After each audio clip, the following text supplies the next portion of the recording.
Gosh, this is really, really thrilling, because I really did not expect this, believe me. Welcome to MsMojo, and today we're counting down our picks for the glass ceiling smashing and trend-setting women performers who found cultural or box office success working behind the camera in the TV and film industry. I'm in this aisle as, you know, yes, the dancer, actor, but I was paying attention, learning about the cameras. Kristen Stewart. From her breakthrough role in 2008's Twilight, leading to her starring in the successful franchise for years, Stewart became a household name. Young Bella. Immortality becomes you. Following her stint in the Vampire Saga, she was rarely not working on screen. And in 2025, she was there again. Only this time, Stewart was directing and writing. I didn't want to do that myself. I didn't want to stare into a mirror. I wanted to look into someone's eyes, a girl who also had similar things to say and to discover, and sort of be able to have the fire grow, because two flames, better than one. She adapted the memoir The Chronology of Water by Lidia Yuknavitch, with the film bearing the same title. As she's detailed in interviews, when Stewart was first introduced to filmmaking by her mother, who also worked in the industry, she always wanted to direct. And if the critical reviews for The Chronology of Water are anything to go by, Stewart has all the potential to have a stellar career in the chair. When he first watched the movie, he was like, I am so relieved. I'm like, yes.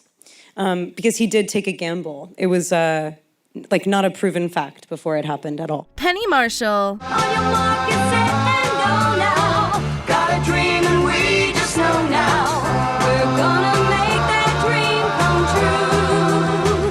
And we'll do it our way. After vacuuming up Golden Globe nominations for her work in the TV show Laverne and Shirley, Marshall took the plunge in feature directing with 1986's Jumpin' Jack Flash. After finding her feet in the role, she then became one of the best at it. I thought I would just be learning, okay, you do this movie and you learn a little bit more, but now the pressure's a little higher. The pressure is higher, so are the box office receipts. Yeah. I last heard 80 million. What's your most recent figure? Somewhere around there.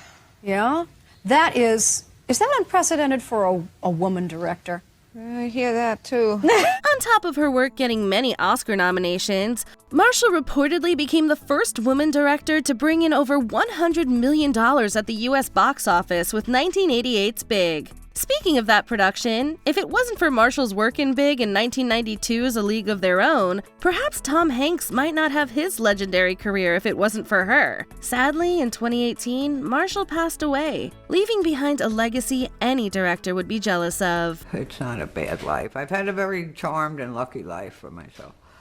So, that's all I gotta say, and do what you want to do. Who knew? Olivia Wilde. I definitely felt most confident in my skills as an actor's director. In those moments of communicating with the actors, I felt just completely in my element. According to the House star, if it wasn't for some of the questionable films she starred in during her career, Wilde wouldn't have learned how to be a great director by knowing how to speak to the cast and crew. After diving into the production role by directing short films and music videos for groups such as the Red Hot Chili Peppers, Wilde made her feature debut in the helm for the 2019 coming-of-age movie Booksmart. Would you rather screen test your movie or go with your gut? Oh, go with my gut. Yeah, I've really learned to trust my gut. And if there's anything I learned from the Booksmart process, it's that when your instincts tell you something is worth being in the movie, fight for it, defend it, and put it in that movie. With the production gaining many accolades, Wilde's next project was 2022's Don't Worry Darling, which she also acted in. While the production was overshadowed by backstage scandals, it was enough of a financial success to contribute to Wilde being installed as a director for 2026's The Invite. It's very different from anything else I've done, and it's the first film I was able to direct on film, and that's something that feels very special to me. Jodie Foster. Well, I'm going to be a writer, and then they get their first D on their first term paper, and they decide to be a biologist or something. So I don't know. I'd like to go in for that, and then if I change my mind, I will. Her ultimate goal is to write and direct movies, but that doesn't mean she'll give up acting. As the recipient of 2 Oscars so far, it'd be fair to say that Foster is one of the greatest to grace the silver screen. Yet, according to the performer, it wasn't acting that was her first love, but directing. With that invaluable industry experience under her belt, she took charge of her first feature film with 1991's Little Man Tate, which she also acted in. Gonna have a great time. So are you. Every day that I know you, I admire you a little bit more. While Foster struggled with mixed reviews and underwhelming box office incomes for her next productions with 1995's Home for the Holidays and 2011's The Beaver, she found her groove again by directing episodes in Netflix shows, including Orange is the New Black. As such, she returned to the film chair with 2016's Money Monster, which was a financial success. You've directed quite a few films at this point, but this has got to be your first real action thriller film, right? This is a lot of firsts. Yeah, it's the biggest movie I've done for sure. It's the first thriller, the first kind of, all that stuff. Big movie stars, all that. Angelina Jolie. Selfishly, I love great acting, right? Selfishly, I love to watch it. I love as an audience. I love to feel truth on screen. I love to connect, and I love to be able to leave something on someone's face and not have to cut away and that be enough, finally. In 2022, to promote their work together for 2024's Without Blood, Salma Hayek called Jolie probably the best director she'd worked with. Considering that list includes Steven Soderbergh, Ridley Scott, and Oliver Stone, this makes the praise for Jolie impressive. After getting her start with documentary directing alongside an Oscar-winning performing career, Jolie moved into feature helming with 2011's In the Land of Blood and Honey. The idea of who would direct it came up, and I was worried that it would be turned into something else by somebody else, and so I volunteered to direct it and thought, oh, what am I doing? Wow. But just to protect the material, and then realized that I loved it.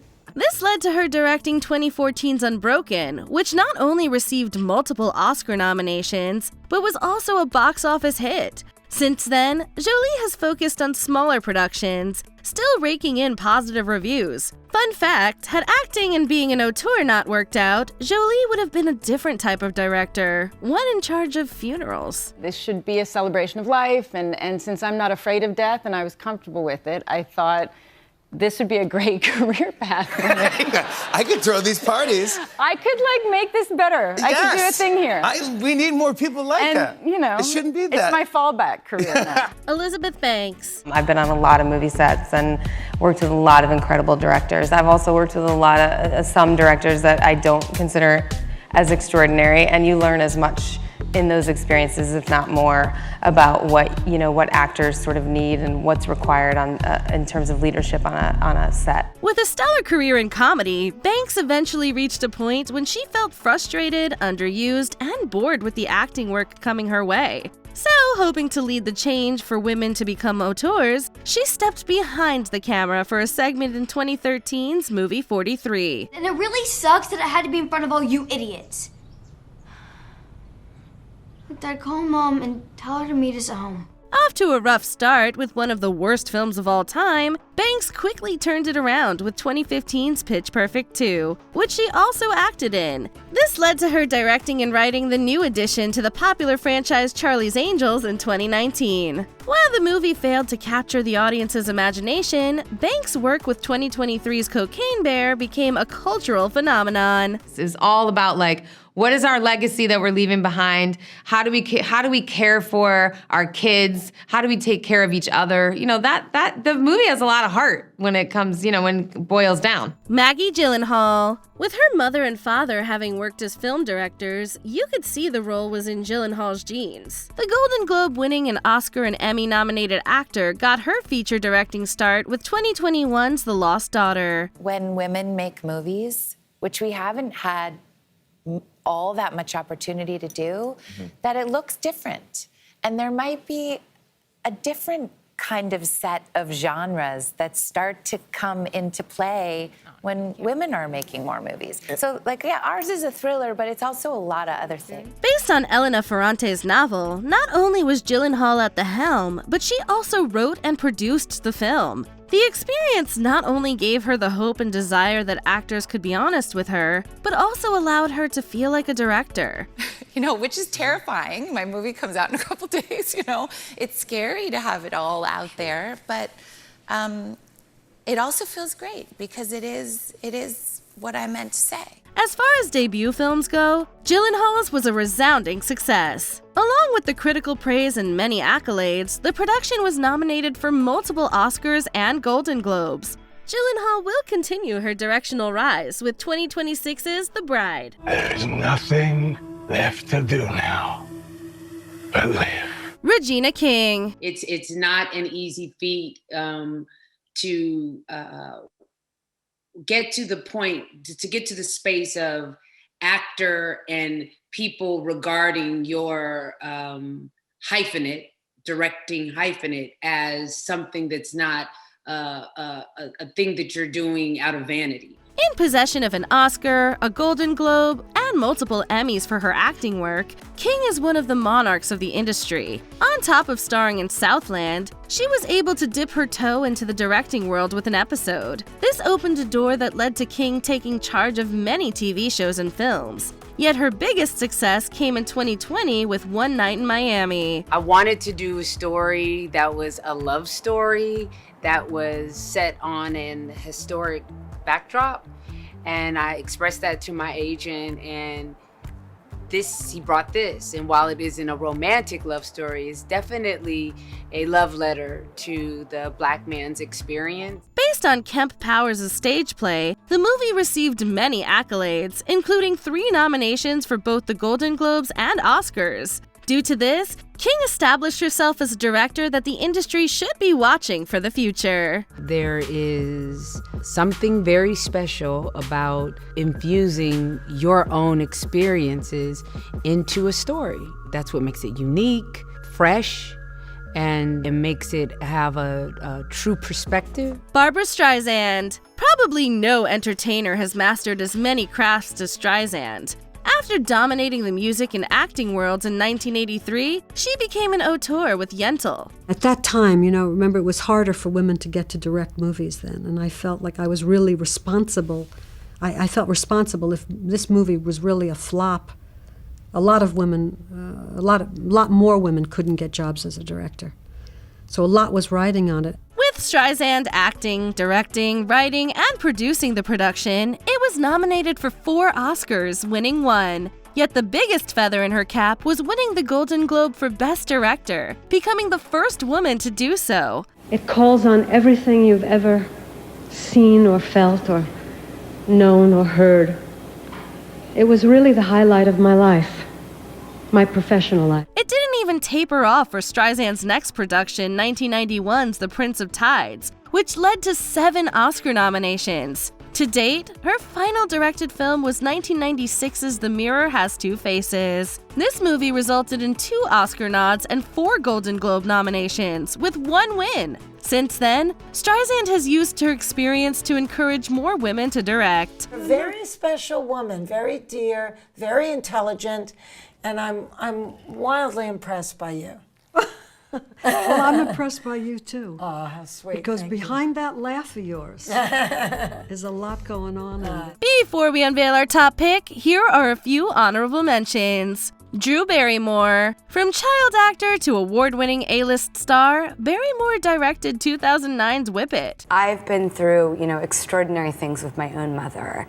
And I thought, what a wonderful way to be an honest filmmaker and to put my own emotions and heart and experiences into what I think so many families struggle with, which is Anna Kendrick. Attached as an actor to 2023's Woman of the Hour, successfully pitched herself as director. It was like a very short timeline, like 6 weeks later I was in Canada, I was prepping the movie. It was, happening in like a month and a half, and it was really overwhelming, but it was the most rewarding experience of my career, honestly. Eva Longoria. The TV queen earned an Oscar nomination for her directing debut with 2023's Flamin' Hot. I read the script and I was like, how how do I not know the story? I love Flaming Hot Cheetos, and I'm Mexican American. This guy's Mexican American. He's just like me. And then I immediately became obsessed with wanting to be the one to tell the story. And I was like, I have to direct this. I have to direct this. Like, Zoe Kravitz. A director to keep an eye on, Kravitz successfully took the helm for 2024's Blink Twice. When you lose a location, or you lose an actor, or you're losing light, or it's always the race against time, and finding creative ways to deal with it, and not giving up and just doing whatever. It actually, I think, almost always leads you to something better than you originally intended. Debbie Allen. Prolific and legendary, Allen is an award-winning inspiration for Black women directors. I don't know anybody that I could see that was directing, singing, dancing, all of these things, choreographing. I didn't. I just was looking at all the things that attracted me, that what I wanted to do. Before we continue, be sure to subscribe to our channel and ring the bell to get notified about our latest videos. You have the option to be notified for occasional videos or all of them. If you're on your phone, make sure you go into your settings and switch on notifications. Greta Gerwig. 2 years after her acting debut, Gerwig would co-direct her first production with 2008's Nights and Weekends. An icon in the mumblecore genre, it took 9 years for her to direct and write alone, and boy was it triumphant. Well, I've wanted to be a writer-director for a long time, but because I didn't go to film school, so I sort of did it on set. I kind of, when I was acting or co-writing or producing, I was like figuring out how you get a movie from page to the end of, it's being released. And so I was working on the movie. I wrote the movie. It took like 2 years to write. 2017's Lady Bird produced an eye-watering amount of praise, including 5 Oscar nominations and 2 Golden Globes. Next was 2019's Little Women. This film earned 6 Oscar nods, winning 1. This turned Gerwig into one of the most in-demand directors, leading to her taking charge of 2023's Barbie. I'm able to go find depth in things that appear just like fluff more easily in a way, because it's not where anyone's looking. So then you can kind of pluck it out. Not only was it a cultural and box office smash hit, but it was also another Oscar success with 7 nominations and 1 win. As such, Gerwig's next production, 2026's Narnia: The Magician's Nephew, is on everyone's must-watch list. That's a tall order, but I guess re-enchantment of the world. No problem there. Which actress do you think would make a fantastic director who hasn't had the chance yet? Let us know below.